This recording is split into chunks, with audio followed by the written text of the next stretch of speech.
ഈ വട്ടം നമുക്ക് കിട്ടിയ ഐഫോൺസിൽ വെച്ച് ഏറ്റവും ബെസ്റ്റ് എനിക്ക് തോന്നുന്നത് പറയുന്നത് ഐഫോൺ 16 തന്നെയാണ്. അതായത് അവരുടെ പ്രോ വേരിയൻസിൽ നിന്ന് അത്യാവശ്യം വ്യത്യാസം ഉണ്ടെങ്കിലും നമുക്ക് കഴിഞ്ഞയും അതിന് മുമ്പത്തെയും വർഷം കണക്കല്ല ഈ ഐഫോൺ 16 വേരിയന്റ് എന്ന് പറയുന്നത് അവരുടെ പ്രൊസസ്സർ വെച്ച് നോക്കുമ്പോഴും അല്ലെങ്കിൽ നമുക്ക് ഫീച്ചർ സപ്പോർട്ട് വെച്ച് വരുമ്പോഴൊക്കെ ഏറ്റവും നല്ലൊരു രീതി തന്നെ വന്നൊരു ഫോണാണ്. അതായത് എനിക്ക് കഴിഞ്ഞ വട്ടത്തെ ഐഫോൺ 15ഉം ഐഫോൺ 14ഉം ഒക്കെ എടുത്തപ്പം ആപ്പിൾ ഒരുപാട് കാര്യത്തിൽ, അതായത് അവരുടെ പ്രൊസസ്സർ കാര്യത്തിനകത്തും അല്ലെങ്കിൽ നമുക്ക് ഫീച്ചേഴ്സ് തരുന്നതിനകത്തൊക്കെ ഒരുപാട് റെസ്ട്രിക്ട് ചെയ്ത് കണക്കാണ് തോന്നിയിരുന്നത്. പക്ഷെ അങ്ങനത്തെ ഒരു കാര്യം ഐഫോൺ 16 അത് കാണുന്നില്ല. ഇപ്പൊ നമ്മൾ ഡിസൈൻ ഒക്കെ എടുക്കുവാണെങ്കിൽ നമ്മൾ ഐഫോൺ 12 തൊട്ട് കണ്ടുപഴകിയ ഡിസൈൻ ആണെങ്കിലും നമുക്ക് ഡിസൈൻ അല്ലാതെ മൊത്തത്തിലുള്ള യൂസർ എക്സ്പീരിയൻസും ലോങ് ടേം ഫ്യൂച്ചർ സപ്പോർട്ടും കാര്യങ്ങളൊക്കെ പറയുമ്പോൾ ഐഫോൺ 16 ഒരുപാട് അഡ്വാൻറ്റേജ് ഉണ്ട്. അപ്പൊ അങ്ങനെയൊക്കെ പറയുമ്പോൾ നിങ്ങൾ ശ്രദ്ധിക്കേണ്ട ഒരു കാര്യം എന്ന് വെച്ച് കഴിഞ്ഞാൽ ഈ ഫോണിന്റെ ഏറ്റവും ഭയങ്കര മാർക്കറ്റിംഗ് ആയിട്ടുള്ള കാര്യം എന്ന് പറയുന്നത് ആപ്പിൾ ഇന്റലിജൻസ് ആണ്. പക്ഷെ ആ ഒരു ഫീച്ചർ ഇപ്പൊ അവൈലബിൾ അല്ല. അതും ഞാൻ അതിന്റെ ബീറ്റ വേർഷൻ ടെസ്റ്റ് ചെയ്ത സമയത്ത് തന്നെ ഇപ്പൊ നമുക്ക് ഇനി ഉടനെ വരുന്ന ഒരു അപ്ഡേറ്റ്, അതായത് iOS 18.1 വരുന്ന അപ്ഡേറ്റിൽ പോലും കിട്ടുന്ന ആപ്പിൾ ഇന്റലിജൻസ് ഫീച്ചേഴ്സ് എന്ന് പറയുന്നത് കുറവാണ്. അതും ആ ഒരു ഫീച്ചേഴ്സ് വെച്ച് അത് വലിയൊരു കാര്യമായിട്ട് എനിക്ക് ഇതുവരെ തോന്നിയിട്ടില്ല. പക്ഷെ അങ്ങനെയൊക്കെ പറയുമ്പോഴും നമ്മളിപ്പോൾ ഐഫോൺ 16 കാര്യങ്ങളിലേക്ക് വരുവാണെങ്കിൽ ഞാൻ പറഞ്ഞില്ലേ, നിങ്ങളിപ്പം ഒരു ഐഫോൺ വാങ്ങിക്കാൻ നോക്കുന്നുണ്ട്, അത് നിങ്ങളുടെ പ്രൈസ് റേഞ്ച് എന്ന് പറയുന്നത് ഈ ഐഫോൺ 16 പ്രൈസ് റേഞ്ചിന് അടുത്ത് വരുവാണ്. പക്ഷെ നിങ്ങൾക്ക് കുറച്ച് പ്രൈസ് സേവ് ചെയ്യാൻ വേണ്ടി ഐഫോൺ 15ഓ 14ഓ എടുക്കണമെന്നൊരു താല്പര്യമുണ്ട്, അല്ലെങ്കിൽ അങ്ങനെ നിങ്ങൾ ചിന്തിക്കുവാണെങ്കിൽ അങ്ങനത്തെ ഒരു ഓപ്ഷൻ നോക്കുന്നതിന് പകരം ഐഫോൺ 16 നോക്കുന്നത് തന്നെയാണ് ഏറ്റവും നല്ല കാര്യം. അതിപ്പോൾ ഈ ഐഫോൺ 15ഉം 14ഉം മാത്രമല്ല, നിങ്ങളൊരു പഴയ പ്രോ സീരീസ് വേരിയന്റ് എടുക്കാൻ നോക്കുന്നുണ്ടെങ്കിൽ, അതായത് ഇപ്പം ഒരു 14 പ്രോ മാക്സോ അല്ലെങ്കിൽ 13 പ്രോ മാക്സോ അപ്പൊ അങ്ങനത്തെ ഒരു വേരിയന്റ് എടുക്കാൻ നോക്കുവാണെങ്കിൽ അവിടെയും എനിക്ക് തോന്നുന്നൊരു കാര്യം എന്ന് വെച്ച് കഴിഞ്ഞാൽ അതിനകത്ത് കുറച്ചുകൂടെ പ്രൈസ് കൊടുത്തിട്ട്, അതായത് അതിനൊക്കെ നല്ല ഓഫർ വരുവാണെങ്കിലും അതിനെക്കാട്ടിയും കുറച്ചുകൂടെ പ്രൈസ് ഇട്ടിട്ട് ഐഫോൺ 16ന്റെ പ്രൈസിലേക്ക് എത്തിച്ചു കഴിഞ്ഞാൽ അതെടുക്കുന്നതാണ് ഏറ്റവും നല്ലൊരു ചോയ്സ് എന്ന് പറയുന്നത്. അതിന്റെ പ്രൈസിങ് ആദ്യം നോക്കുവാണെങ്കിൽ ഇതിന്റെ സ്റ്റാർട്ടിംഗ് പ്രൈസിംഗ് എന്ന് പറയുന്നത്, ഒഫീഷ്യൽ പ്രൈസിംഗ് എന്ന് പറയുന്നത് 80,000 ഇന്ത്യൻ റുപ്പീസ് ആണ് വരുന്നത്. അതിന് നമുക്ക് കിട്ടുന്നത് 120 GB വേരിയന്റ് ആണ്. പക്ഷെ നമുക്ക് അതിനെക്കാട്ടി നല്ല ഓഫേഴ്സിലൊക്കെ നമുക്ക് വേറെ സ്ഥലത്ത് നിന്നൊക്കെ എടുക്കാനുള്ള ഓപ്ഷൻസ് ഉണ്ടെങ്കിൽ അങ്ങനെ എടുക്കുന്നതാണ് നല്ല കാര്യം. അതും നമുക്ക് ആദ്യം തന്നെ ഈ ഫോണിന്റെ ഡിസൈനും ബിൽഡ് ക്വാളിറ്റി നോക്കുവാണെങ്കിൽ ഞാൻ പറഞ്ഞില്ലേ, നമ്മൾ കണ്ടുപഴകിയ ഒരു ഡിസൈൻ തന്നെയാണ്. അതിന്റെ അർത്ഥം എന്ന് വെച്ച് കഴിഞ്ഞാൽ മോശമായ ഒരു ഡിസൈൻ എന്നല്ല, അലുമിനിയം ഫ്രെയിം ആണ്, ഫ്രണ്ടിലും ബാക്കിലും ഗ്ലാസ് ആണ് വരുന്നത്. ആ കൂടെ നമുക്ക് ഡിഫറൻഷിയേറ്റ് ചെയ്യാൻ പറ്റുന്ന ഒരു കാര്യം എന്ന് പറയുന്നത് ഇതിന്റെ ക്യാമറ ലേ ഔട്ട് ഇപ്പൊ വേർട്ടിക്കൽ ആയിട്ടുള്ള രീതിയിലാണ് വരുന്നത്. അത് ഇങ്ങനെ വരാനുള്ള കാരണം എന്ന് പറയുന്നത് സ്പേഷ്യൽ വീഡിയോ റെക്കോർഡ് ചെയ്യാനും സ്പേഷ്യൽ ഫോട്ടോ എടുക്കാൻ വേണ്ടിയാണ്. അത് വിഷൻ പ്രോയിൽ ഉപയോഗിക്കാൻ വേണ്ടി മാത്രമുള്ള വീഡിയോ ഫോട്ടോസും ആണ്. അതെന്ന് പറയുന്നത് മിക്ക യൂസേഴ്സിനും വലിയൊരു കാര്യമല്ല, കാരണം വിഷൻ പ്രോ ഒരുപാട് പേര് ഉപയോഗിക്കുന്ന ഒരു ഡിവൈസ് ഒന്നും അല്ല. അതല്ല നമ്മൾ നോക്കുവാണെങ്കിൽ ഈ ഡിസൈനകത്ത് വേറെ കുറ്റമൊന്നും പറയാനില്ല. അതായത് നല്ല ഇൻഹാൻഡ് കംഫർട്ടും അതിനൊക്കെ നല്ല ക്വാളിറ്റി ഉള്ള ഡിസൈൻ തന്നെയാണ്. അതും ഡിസൈനും ബിൽഡ് ക്വാളിറ്റിക്കകത്തും നമുക്ക് കംപ്ലൈൻറ്റ്സ് പറയേണ്ടെന്ന് പറയാനുള്ള കാര്യം എന്ന് വെച്ച് കഴിഞ്ഞാൽ ഈ ഒരു ഡിസൈൻ എന്ന് പറയുന്നത് ഐഫോൺ 12 ഒരു ഡിസൈൻ ഫോമാറ്റ് ആണെങ്കിലും അതിന് അത്യാവശ്യം നല്ലോണം റിഫൈൻ ചെയ്ത് കണക്കാണ്. കാരണം ഇതിന്റെ സൈഡ് എടുക്കുവാണെങ്കിലും ഫ്ലാറ്റ് ആയിട്ട് ഇരിക്കുമ്പോഴും നമുക്ക് ആ ഒരു ചെറിയ കേർവ് കൊടുത്തേക്കുന്നതുകൊണ്ട് തന്നെ നല്ല ഇൻഹാൻഡ് കംഫർട്ട് കിട്ടുന്നുണ്ട്.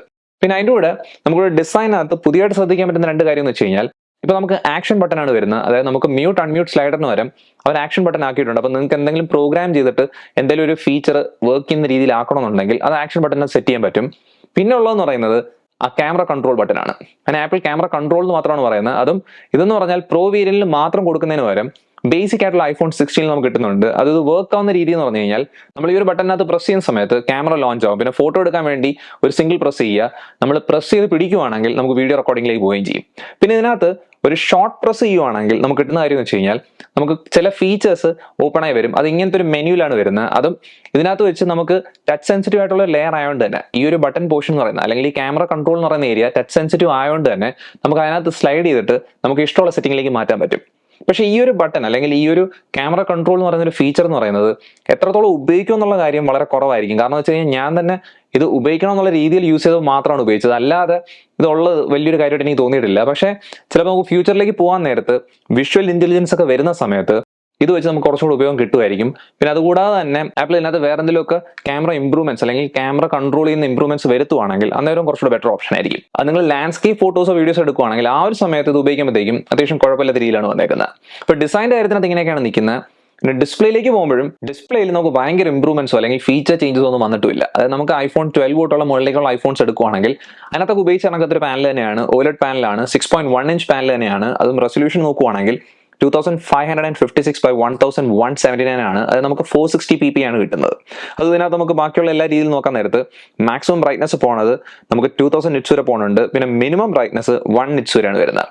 അപ്പോൾ നമുക്ക് ഇതിനകത്തൊന്നും വ്യത്യാസമൊന്നും ഇല്ലെന്ന് പറയുന്നതിലൂടെ തന്നെ നിങ്ങൾ ശ്രദ്ധിക്കേണ്ട ഒരു കാര്യം എന്ന് വെച്ച് കഴിഞ്ഞാൽ ഇവിടുത്തെ റിഫ്രഷ് റേറ്റും 60 ഹെർട്സിലാണ് നിൽക്കുന്നത്.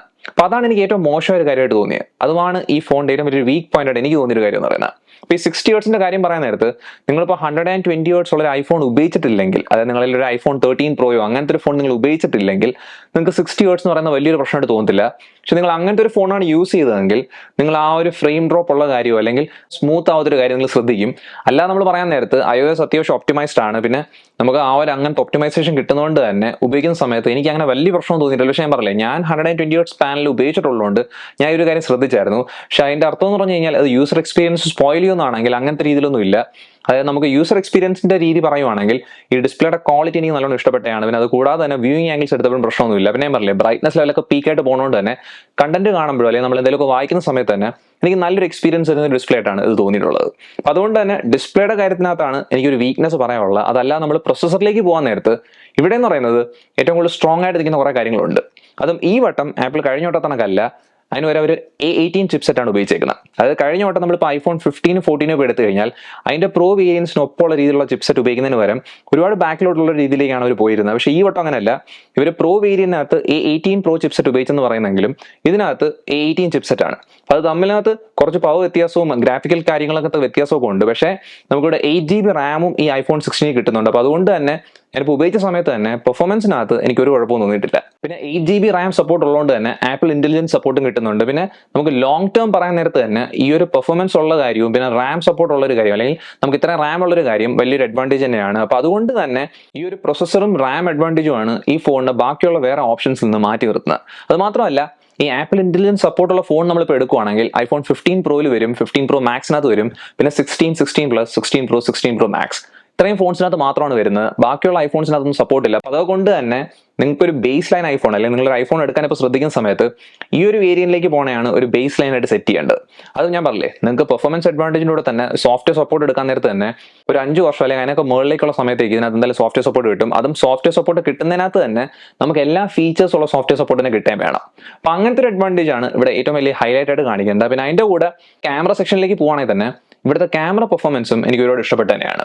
ഇവിടെ ഉപയോഗിച്ചിരിക്കുന്ന ക്യാമറ നോക്കുവാണെങ്കിൽ ബാക്കി 2 ക്യാമറയാണ് വന്നേക്കുന്നത്. അതിനകത്ത് മെയിൻ ക്യാമറ എന്ന് പറയുന്നത് ഒരു 48 മെഗാ പിക്സൽ ക്യാമറയാണ്. ആപ്പിൾ പറഞ്ഞിരിക്കുന്ന 48 മെഗാ പിക്സൽ ഫ്യൂഷൻ ക്യാമറ എന്നാണ്. അതിന്റെ ആപ്പച്ചർ f1.6 ആണ്. പിന്നെ ഒരു അൾട്രാ വൈഡ് ആംഗിൾ ക്യാമറ ഉണ്ട്, അതൊരു 12 മെഗാ പിക്സൽ ക്യാമറയാണ്. അതിന്റെ ആപ്പച്ചർ f2.2 ആണ്. അത് ഇവിടെ നമുക്ക് sensor shift optical image stabilisation തന്നെ മെയിൻ ക്യാമറയ്ക്കകത്ത് കിട്ടുന്നുണ്ട്. അതുപോലെ നമ്മൾ ഷൂട്ട് ചെയ്യുന്ന സമയത്ത് തന്നെ നല്ല കണ്ടീഷനിൽ എടുക്കുന്ന കാര്യം ഇപ്പോൾ പറയേണ്ട ആവശ്യമില്ല. കാരണം നല്ല കണ്ടീഷനിൽ എടുക്കുന്ന ഷോട്ട്സ് എന്ന് പറയുന്നത് നമ്മളൊരു പ്രോ വേരിയന്റോ അല്ലെങ്കിൽ സാംസങ്ങിന്റെ ഫോണോ ഗൂഗിളിന്റെ ഫോണോ അങ്ങനത്തെ ഏത് ഫോണുമായിട്ട് കമ്പയർ ചെയ്താലും നമുക്ക് നല്ലൊരു കണ്ടീഷനിൽ എടുക്കുന്നെങ്കിൽ എല്ലാ ഫോൺസ് നല്ലോണം തന്നെ ഫോട്ടോസ് എടുക്കുന്നുണ്ട്. അപ്പോൾ അതേ തന്നെയാണ് ഇവിടെയും. ഇവിടെ നമ്മൾ ഐഫോൺ 16 നല്ലൊരു ലൈറ്റിംഗ് കണ്ടീഷനിലൊക്കെ ഒരു ഫോട്ടോ എടുക്കുകയാണെങ്കിൽ അത്യാവശ്യം നല്ല ക്വാളിറ്റിയുള്ള ഫോട്ടോ ആണ്. നമുക്ക് അതിനകത്തൊന്നും ഒരു കംപ്ലൈന്റ് പറയാൻ പറ്റത്തില്ല. പക്ഷേ ഇവിടുത്തെ ഏറ്റവും വലിയ അഡ്വാൻറ്റേജ് കാണാൻ പറ്റുന്നത് നമ്മൾ കണ്ടീഷൻ മോശമാകുമ്പോൾ എടുക്കുന്ന ഫോട്ടോസിനകത്താണ്. അതായത് നമ്മൾ ലോ ലൈറ്റിനകത്തോ അല്ലെങ്കിൽ നമ്മൾ നൈറ്റ് ഷോട്ടൊക്കെ എടുക്കുന്ന സമയത്ത് നല്ല രീതിയിലാണ് ഇവിടെ കിട്ടുന്നത്. അതായത് ഭയങ്കര സ്ട്രോങ് അഡ്വാൻറ്റേജ് ആയിട്ടാണ് എനിക്ക് തോന്നിയിരിക്കുന്നത്. അത് മെയിൻ ക്യാമറയുടെ കാര്യമാണ് ഞാൻ പറയുന്നത്. മെയിൻ ക്യാമറ ഫോട്ടോ എടുക്കാൻ എനിക്ക് ഒരുപാട് ഇഷ്ടപ്പെട്ട ഒരു ക്യാമറ തന്നെയാണ്. പിന്നെ അതിൻ്റെ കൂടെ തന്നെ ഇവിടുത്തെ അൾട്രാ വൈഡ് ആംഗിൾ ക്യാമറയും നല്ല കണ്ടീഷനിൽ അത്യാവശ്യം നല്ലോണം തന്നെ പെർഫോം ചെയ്യുന്നുണ്ട്. പക്ഷേ കണ്ടീഷൻ മോശമാകുമ്പോഴത്തേക്കും അൾട്രാ വൈഡ് ആംഗിൾ ഷോട്ട്സ് നമുക്ക് അങ്ങനത്തെ ക്വാളിറ്റി ഇല്ലാത്ത രീതിയിലേക്ക് മാറും. പക്ഷെ അതെപ്പോഴും അങ്ങനെ തന്നെയാണ്. അപ്പോൾ അതൊരു വലിയ കാര്യമായിട്ട് പറയേണ്ട കാര്യമല്ല. അതുകൊടുത്ത് അൾട്രാ വൈഡ് ആംഗിൾ ക്യാമറയ്ക്കകത്ത് ഈ വട്ടം നമുക്ക് കിട്ടുന്ന ഒരു അഡ്വാൻറ്റേജ് എന്ന് പറയുന്നത് മാക്രോ ഫോട്ടോസ് എടുക്കാനുള്ള ഒരു ഓപ്ഷൻ വരുന്നുണ്ട്. കാരണം അൾട്രാ വൈഡ് ആംഗിൾ ക്യാമറയ്ക്കകത്ത് നമുക്ക് ആ ഒരു ഫോക്കസിങ് കിട്ടുന്നതുകൊണ്ട് തന്നെ ഈ 16 നമുക്ക് മാക്രോ ഫോട്ടോസ് എടുക്കാൻ പറ്റുന്നുണ്ട്. അത് അത്യാവശ്യം നല്ല മാക്രോ ഫോട്ടോസ് ആണ് ഈ ഫോൺ എടുക്കുന്നത്. അത് മാത്രമല്ല, ഇവിടുത്തെ വീഡിയോ റെക്കോർഡിംഗിലേക്ക് പോകുന്ന നേരത്ത് നിങ്ങൾക്ക് ഏറ്റവും ക്രിസ്പ് ആയിട്ടുള്ള 4K 60 FPS വീഡിയോ വേണമെന്നാണെങ്കിൽ അതിലും ഐഫോൺ 16 നല്ലോണം തന്നെയാണ് പെർഫോം ചെയ്യുന്നത്. പക്ഷേ ഇവിടെ നിങ്ങൾ കാര്യം ശ്രദ്ധിക്കേണ്ടതെന്ന് വെച്ച് കഴിഞ്ഞാൽ ഇവിടുത്തെ പ്രോ വേരിയന്റ് ആയിട്ട് നോക്കാൻ നേരത്ത് പ്രോ വേരിയന്റിനകത്ത് 4K 120 FPS വരെ വീഡിയോ റെക്കോർഡിംഗ് സപ്പോർട്ട് കിട്ടുന്നുണ്ട്. പക്ഷേ ആ ഒരു കാര്യം ഇവിടെ നമുക്ക് ഐഫോൺ 16 കിട്ടുന്നില്ല. പക്ഷേ അതെന്ന് പറയുന്നത് ഭയങ്കര അഡ്വാൻറ്റേജ് നമുക്ക് ഐഫോൺ 16 പ്രോന് കിട്ടുന്നുണ്ടോന്ന് ചോദിച്ചാൽ അങ്ങനെ ഒരു അഡ്വാൻറ്റേജ് കിട്ടുന്നുണ്ട്. പക്ഷേ അതൊരു വലിയ മിസ്സിംഗ് ഫാക്ടർ ആണെന്ന് ചോദിച്ചു കഴിഞ്ഞാൽ അങ്ങനത്തെ ഒരു കാര്യമായിട്ട് എനിക്ക് തോന്നിയിട്ടില്ല. അതും നിങ്ങൾ ഒരുപാട് വീഡിയോ റെക്കോർഡിങ്ങും അത് കണക്ക് തന്നെ ഭയങ്കര എഡിറ്റിംഗ് കാര്യങ്ങളൊക്കെ ചെയ്യുന്നെങ്കിൽ മാത്രമേ നിങ്ങൾ ആ ഒരു കാര്യം മിസ് ചെയ്യൂ. അതും ആ ഒരു മിസ്സിംഗ് കാര്യം പറയാൻ നേരത്തെ തന്നെ ഇവിടെ നമുക്ക് പ്രോ റെസ് വീഡിയോസും അതങ്ങനെ പ്രോ റോ ഫോട്ടോസും എടുക്കുന്ന ഓപ്ഷൻ കിട്ടുന്നില്ല. അതൊക്കെ പ്രോ വേരിയൻസിന് മാത്രമേ ഉള്ളൂ. അതും അങ്ങനത്തെ കാര്യങ്ങളൊന്നും ഈ ഐഫോൺ 16 വരത്തില്ല. പക്ഷേ നിങ്ങൾ റെഗുലർ ആയിട്ടുള്ള ബാക്കി എല്ലാ രീതിയിലും നോക്കാൻ നേരത്ത് ഈ ഒരു ക്യാമറ സിസ്റ്റം നല്ല സ്ട്രോങ് ആയ ക്യാമറ സിസ്റ്റം തന്നെയാണ്. അതിൻ്റെ കൂടെ തന്നെ ഇവിടെ നമുക്ക് ഫോട്ടോഗ്രാഫിക് സ്റ്റൈൽസ് കിട്ടുന്നുണ്ട്. അതായത് നമുക്ക് 16 പ്രോയിൽ കിട്ടുന്ന അതേ ഫോട്ടോഗ്രാഫിക് സ്റ്റൈൽസ് ഓപ്ഷൻ ഇവിടെയും കിട്ടുന്നുണ്ട്. അപ്പോൾ ഫോട്ടോഗ്രാഫിക് സ്റ്റൈൽസ് എന്ന് പറയുന്നത് ഒരു ഫിൽറ്റർ ആഡ് ചെയ്യുന്ന കാണുമെന്ന് ചോദിച്ചു കഴിഞ്ഞാൽ ആ ടോട്ടലായിട്ടുള്ള ഫോട്ടോ ചേഞ്ച് വരുന്നുണ്ടെങ്കിലും നമ്മൾ പണ്ട് കണ്ട കുറെ ഫിൽറ്റേഴ്സ് ഒക്കെ തന്നെയാണ്. പക്ഷേ എനിക്ക് ഫോട്ടോഗ്രാഫിക് ഫിൽറ്റേഴ്സിനെക്കാട്ടിയും കൂടുതൽ ഇഷ്ടപ്പെട്ട കാര്യം എന്ന് പറയുന്നത് ടോൺ അഡ്ജസ്റ്റ്മെന്റ് ആണ്. അപ്പോൾ ആ ഒരു കാര്യം ഇവിടെ കിട്ടുന്നുണ്ട്. നിങ്ങൾക്ക് നിങ്ങളുടെ ഫോട്ടോയുടെ ടോൺ സെറ്റിംഗ് നമ്മുടെ രീതിയിലേക്ക് മാറ്റാൻ പറ്റും. അപ്പോൾ നിങ്ങൾക്ക് ആപ്പിൾ എടുക്കുന്ന അല്ലെങ്കിൽ ഐഫോൺസ് എടുക്കുന്ന ഡിഫോൾട്ട് ആയിട്ടുള്ള ഫോട്ടോ സെറ്റിംഗ് ഇഷ്ടമല്ലെങ്കിൽ അത് നമുക്ക് ചെറുതായിട്ട് ഓൾട്ടർ ചെയ്യാൻ പറ്റുന്ന ഒരു ഓപ്ഷൻ ഇവിടെ കിട്ടുന്നുണ്ട്. അപ്പോൾ അതുകൊണ്ട് തന്നെ എനിക്ക് ഇതിന്റെ ക്യാമറ സിസ്റ്റം ഏറ്റവും നല്ലൊരു കാര്യമായിട്ടാണ് തോന്നിയിരിക്കുന്നത്. അത് വലിയ സ്ട്രോങ് അഡ്വാൻറ്റേജ് തന്നെയാണ്. പിന്നെ ഫ്രണ്ട് ക്യാമറയുടെ കാര്യം എന്ന് പറയുന്നത് ഇപ്പോൾ കഴിഞ്ഞ 2-3 വർഷത്തിലുള്ള ഐഫോൺസുമായിട്ട് കമ്പയർ ചെയ്യുമ്പോൾ ഏതാണ്ട് അതേ കണക്ക് തന്നെ എടുക്കുന്ന ഫോട്ടോസാണ് കിട്ടുന്നത്. നമുക്ക് 12 മെഗാ പിക്സൽ ഫ്രണ്ട് ക്യാമറ തന്നെയാണ് കിട്ടുന്നത്. അപ്പം സെൽഫീസിന്റെ കാര്യത്തിനതും ഫ്രണ്ട് ക്യാമറ വീഡിയോ റെക്കോർഡിങ്ങിനതും ഭയങ്കര കാര്യമൊന്നും പറയില്ല. അതിനകത്ത് വീഡിയോ റെക്കോർഡിംഗ് നല്ല തന്നെയാണ്, പക്ഷേ സെൽഫീസ് വലിയ കുഴപ്പമില്ലെന്ന് മാത്രമേ പറയാൻ പറ്റൂ. അപ്പോൾ ഇതാണ് ക്യാമറ സിസ്റ്റത്തിന്റെ കാര്യം. ഇത് കഴിഞ്ഞിട്ട് ഇനി നമ്മൾ ബാറ്ററിയിലേക്ക് പോവുകയാണെങ്കിൽ iPhone 16 ഉപയോഗിക്കുന്ന ബാറ്ററിയുടെ കപ്പാസിറ്റി എന്ന് പറയുന്നത് 3561 mAh ആണ്. അപ്പോൾ അത്യാവശ്യം തരക്കേടില്ലാത്തൊരു സൈസുള്ള ബാറ്ററിയാണ്. അതും ഇവിടുത്തെ ബാറ്ററി ബാക്കപ്പിന്റെ കാര്യം പറയുകയാണെങ്കിൽ എൻ്റെ ഉപയോഗത്തിനകത്ത് വെച്ച്, അതായത് ഒരു മോഡറേറ്റ് യൂസ് ആണ് ചെയ്യുന്നതെങ്കിൽ എനിക്കൊരു ആവറേജ് 5 മണിക്കൂർ റേഞ്ച് സ്ക്രീൻ ഓൺ ടൈം കിട്ടിയിട്ടുണ്ട്. അപ്പോൾ അത് വലിയ കുഴപ്പമില്ലാത്ത സ്ക്രീൻ ഓൺ ടൈം ആണ്. അതായത് നമുക്കിപ്പം ഒരു ഫുൾ ഡേ ബാറ്ററി ലൈഫ് ഉള്ള ഒരു ഫോൺ തന്നെ പറയാൻ പറ്റും. ഇപ്പോൾ നമ്മൾ രാവിലെ ഫുൾ ചാർജ് ചെയ്തിട്ട് അത്യാവശ്യം മോഡറേറ്റ് ആയിട്ടുള്ള ഒരു യൂസേജ് പാറ്റേൺ ആണെങ്കിൽ നമുക്കൊരു ഫുൾ ഡേ ബാറ്ററി ബാക്കപ്പ് തന്നെ കിട്ടും. അപ്പോൾ അങ്ങനത്തെ രീതിയിൽ കുഴപ്പമില്ല. പിന്നെ അത് മാത്രമല്ല, ഇവിടുത്തെ ചാർജിങ് സ്പീഡ്സ് ഒക്കെ എടുക്കുകയാണെങ്കിൽ നമുക്ക് ഫാസ്റ്റ് ചാർജിങ് സപ്പോർട്ട് കിട്ടുന്നുണ്ട്. അത് വയർഡ് ആയിട്ടും വയർലെസ് ആയിട്ടും ഫാസ്റ്റ് ചാർജിങ് സപ്പോർട്ട് കിട്ടുന്നുണ്ട്. അതിനകത്ത് വയർലെസ്സിനകത്ത് തന്നെ 25 watt max safe charging support ഇവട്ടം കിട്ടുന്നുണ്ട്. അപ്പോൾ അത് നല്ലൊരു സ്ട്രോങ് കാര്യമാണ്. ഇപ്പോൾ നിങ്ങൾ മാക്സ് സേഫ് ചാർജിങ് ചെയ്യുന്ന ഒരു വ്യക്തിയാണെങ്കിൽ നിങ്ങൾക്ക് അങ്ങനത്തെ ഒരു ചാർജിങ് സ്പീഡ് കൂടെ കിട്ടുന്നുണ്ട്. അപ്പോൾ അതൊരു സ്ട്രോങ് ആയിട്ടുള്ള ഒരു പോയിന്റ് തന്നെയാണ്. ഇവിടുത്തെ ബാറ്ററിയുടെയും ചാർജിങ്ങിന്റെ കാര്യം എന്ന് പറയുന്നത് അത്യാവശ്യം നല്ല തന്നെയാണ്. അപ്പോൾ അത് കഴിഞ്ഞിട്ട് നമ്മൾ ഇനി സ്പീക്കർ സിസ്റ്റം നോക്കുവാണെങ്കിൽ നമുക്കൊരു ഡ്യുവൽ സ്പീക്കർ സിസ്റ്റം ആണ് കിട്ടുന്നത്. അതിന്റെ ഔട്ട്പുട്ട് എന്ന് പറയുന്നത് അത്യാവശ്യം കുഴപ്പമില്ലാത്ത രീതിയിലാണ് വരുന്നത്. നമുക്ക് നല്ല ലൗഡ്നെസ് കിട്ടുന്നുണ്ട്. അതിൻ്റെ കൂടെ തന്നെ ക്ലാരിറ്റിക്കകത്തും ഡിസ്റ്റോർഷൻ ഒന്നും ഇല്ലാത്ത രീതിയിലാണ് വരുന്നത്. പിന്നെ നമ്മൾ കോൾ ചെയ്യുന്ന സമയത്ത് തന്നെ കോൾ ക്വാളിറ്റി നല്ലതാണ് വരുന്നുണ്ട്. പിന്നെ നമുക്ക് നെറ്റ്വർക്കിന്റെ കാര്യം പറയുവാണെങ്കിൽ നെറ്റ്വർക്ക് ഡ്രോപ്പ് ഒന്നും എനിക്ക് വന്നില്ലായിരുന്നു. പിന്നെ വൈഫൈയും ബ്ലൂടൂത്തിൻ്റെ കാര്യം എടുക്കാൻ നേരത്തെ തന്നെ അതിനകത്തും കണക്ഷൻ ഡ്രോപ്പ് ഒന്നും വന്നിട്ടില്ലായിരുന്നു. അത് നമുക്ക് 5G സപ്പോർട്ടുള്ള ഒരു ഫോൺ തന്നെയാണ്. പിന്നെ IP റേറ്റിംഗ് എടുക്കുവാണെങ്കിൽ IP68 റേറ്റിംഗ് ഈ ഫോണിന് വരുന്നുണ്ട്. പിന്നെ നമുക്ക് സിം സപ്പോർട്ടിന്റെ കാര്യം പറയാൻ നേരത്ത് ഡ്യുവൽ സിം സപ്പോർട്ട് കിട്ടുന്നുണ്ട്. നിങ്ങൾക്ക് ഒരു ഫിസിക്കൽ സിം ഇടാനും പറ്റും, പിന്നെ ഒരു നാനോ സിം യൂസ് ചെയ്യാൻ പറ്റും. അപ്പോൾ അങ്ങനത്തെ രീതിയിലും നിങ്ങൾക്ക് പേടിക്കേണ്ട ആവശ്യമൊന്നുമില്ല. പിന്നെ അൺലോക്കിംഗ് മെത്തേഡിന്റെ കാര്യം നോക്കാൻ നേരത്ത് തന്നെ നമുക്ക് ഈ ഡൈനാമിക് അലൈനകത്ത് ഫേസ് ID സെൻസർ കിട്ടുന്നുണ്ട്. അതും ഫേസ് ID എന്ന് പറയുന്നത് നല്ലോണം തന്നെ വർക്ക് ആവുന്ന ഫേസ് ID സെൻസർ തന്നെയാണ്. അപ്പോൾ അൺലോക്കിംഗ് മെത്തേഡും എനിക്ക് ഇഷ്ടപ്പെട്ടൊരു കാര്യം തന്നെയാണ്. അതായത് നമ്മൾ ഇത്രയൊക്കെ നോക്കുമ്പോഴത്തേക്കും നമുക്കൊരു കാര്യം മനസ്സിലാവുന്ന വെച്ച് കഴിഞ്ഞാൽ ഈ ഫോണിനകത്തുള്ള എല്ലാ ഫീച്ചേഴ്സ് എന്ന് പറയുന്നത് നിങ്ങൾ മുമ്പേ കണ്ടുപഴകിയ ഫീച്ചേഴ്സ് തന്നെയാണ്. പക്ഷേ ഇവിടുത്തെ ഒരു അഡ്വാൻറ്റേജ് ആയിട്ട് നിൽക്കുന്ന ഒരു കാര്യം എന്ന് പറയുന്നത് ഇതിന്റെ ആ ഒരു ലോങ് ടേം വിൻഡോ അല്ലെങ്കിൽ ആ ഒരു പ്രൊസസ്സറും ആ റാം അഡ്വാൻറ്റേജും വരുന്ന ഒരു വിൻഡോ ആണ്. അപ്പോൾ ആ ഒരു കാര്യം കൊണ്ടാണ് ഞാൻ പറഞ്ഞത്, നിങ്ങൾക്ക് ഇപ്പോൾ ഒരു ഫോൺ എടുക്കണമെന്ന് താല്പര്യമുണ്ട്, ഒരു ഐഫോൺ എടുക്കണമെന്ന് താല്പര്യമുണ്ടെങ്കിൽ നിങ്ങളുടെ ബഡ്ജറ്റ് എന്ന് പറയുന്നത് ഇതിന്റെ അടുത്തേക്ക് വരുവാണ്. അപ്പം നിങ്ങൾ അതിന് പകരം നിങ്ങൾക്ക് ഒരു പ്രോ വേരിയന്റ് വേണം, അതായത് ഒരു 14 Pro Maxോ അല്ലെങ്കിൽ അതിന് താഴെയുള്ള ഒരു വേരിയന്റ് ആണ് നിങ്ങൾ നോക്കുന്നതെങ്കിൽ നിങ്ങൾ ആ ഒരു വേരിയന്റ് എടുക്കുന്നതിനെക്കാട്ടിയും എനിക്ക് നല്ലൊരു ഓപ്ഷൻ ആയിട്ട് തോന്നുന്നത് ഈ iPhone 16 തന്നെയാണ്. ശരിയാണ്, നമുക്കിവിടെ ഡിസ്പ്ലേയുടെ കാര്യത്തിനകത്ത് റിഫ്രഷ് റേറ്റ് എന്ന് പറയുന്നത് കുറവായിരിക്കും ഇപ്പോൾ ഒരു പ്രോ വേരിയന്റ് ആയിട്ട് കമ്പയർ ചെയ്യുകയാണെങ്കിൽ. പിന്നെ അതിനകത്ത് തന്നെ നമുക്ക് ആ ഒരു ടെലിഫോട്ടോ ക്യാമറ കിട്ടത്തില്ല. പക്ഷേ ഞാൻ പറഞ്ഞില്ലേ, ആപ്പിൾ ഇന്റലിജൻസ് സപ്പോർട്ട് വരുന്ന ഒരു കാര്യം എന്ന് പറയുന്നത് ഇപ്പം നമ്മൾ കാണാൻ നേരത്ത് ഭയങ്കര നല്ലൊരു ഫീച്ചറായിട്ട് തോന്നുന്നില്ലെങ്കിലും ഫ്യൂച്ചറിലേക്ക് നോക്കാൻ നേരത്ത് ആ ഒരു കാര്യത്തിനകത്ത് ഒരുപാട് മാറ്റങ്ങൾ വരാം. പിന്നെ അതിൻ്റെ കൂടെ തന്നെ ഫ്യൂച്ചറിലേക്ക് പോകുമ്പോഴത്തേക്കും സോഫ്റ്റ്വെയർ സപ്പോർട്ടിനകത്ത് തന്നെ എല്ലാ ഫീച്ചേഴ്സും സപ്പോർട്ട് ചെയ്യുന്ന ഒരു ഫോൺ എടുക്കുന്നതായിരിക്കും എപ്പോഴും നല്ലൊരു ഓപ്ഷൻ എന്ന് പറയുന്നത്. അപ്പോൾ അതുകൊണ്ടാണ് ഞാൻ ആദ്യം തന്നെ പറഞ്ഞത് ഇപ്പോൾ ഉള്ളതിനകത്ത് വെച്ച് ഏറ്റവും നല്ലൊരു ഓപ്ഷൻ ആയിട്ട് നിൽക്കുന്ന ഒരു ഫോൺ എന്ന് പറയുന്നത് iPhone 16 തന്നെയാണ്.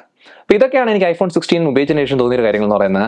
അപ്പോൾ നിങ്ങൾ ഈ അടുത്ത ഐഫോൺസിനകത്ത് ഏതെങ്കിലും ഒരെണ്ണം എടുത്തിട്ടുണ്ടെങ്കിൽ, അതായത് 16, 16 Plus, 16 Pro, 16 Pro Maxനകത്ത് ഏതെങ്കിലും ഒരെണ്ണം എടുത്തിട്ടുണ്ടെങ്കിൽ നിങ്ങളുടെ യൂസർ എക്സ്പീരിയൻസ് എങ്ങനെയുണ്ട് ആ കാര്യങ്ങൾ കമന്റ് സെക്ഷനിൽ പറയുക. അതിനൊക്കെ ഈ വീഡിയോ ഇഷ്ടപ്പെട്ടെങ്കിൽ ഈ വീഡിയോ ഉറപ്പായിട്ട് ലൈക്ക് ചെയ്യുക, അതുകൂടെ ചാനൽ സബ്സ്ക്രൈബും ചെയ്യുക. നമുക്ക് എത്രയും പെട്ടെന്ന് അടുത്ത വീഡിയോയിൽ കാണാം.